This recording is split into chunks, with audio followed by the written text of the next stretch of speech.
আপনি আমার থামান মিয়া, আপনি চিনেন আমারে? আমি মামুনুলকের ছাত্র মিয়া।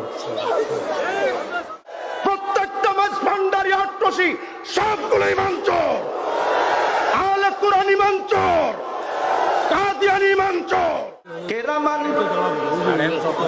সমালোচনা কারে কয় শিগান আপনি? ওই মিয়া সমালোচনা কারে কয় শিগান?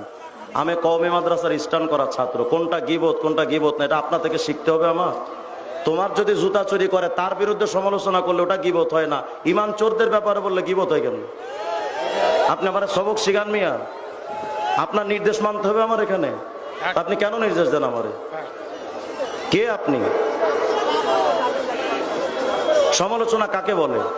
আপনাদের এলাকায় যদি, আরে আমি তো বলবোই মিয়া, ওনার কথায় চুপ থাকবো নাকি? আমি পৃথিবীর কাউকে ভয় পাই না। আশ্চর্য ব্যাপার। আমরা আল্লাহর পথে চলি, আল্লাহর গোলাম হয়ে বাঁচতে চাই, আল্লাহর জন্য মরতে চাই। পৃথিবীর কোন পরাশক্তি দিয়ে আমাদের দমানো যায় না।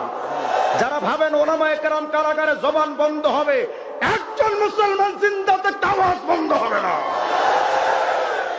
আপনি কি বলেন আমার এগুলো? গীবত কাকে বলে?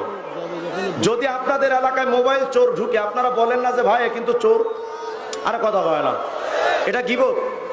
যদি আপনার ঘরে কোনো চোর ঢোকে বউরে ডাকেন না যে জরিনার মা তাড়াতাড়ি ওর চোর ঢুকছে, এটা গীবত। তো যদি সম্পদ চোরদের ব্যাপারে নাম ধরে বললে গীবত না হয়, ঈমান চোরদের ব্যাপারে বললে সেটা সমালোচনা কেন?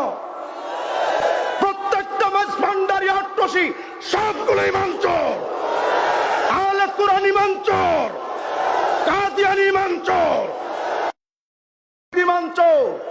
আমি তো আজকে ওয়াজ করতেছি মিয়া, আমি তো এই ওয়াজ করি না, আমি ওয়াজ করি ভণ্ডদের ব্যাপারে।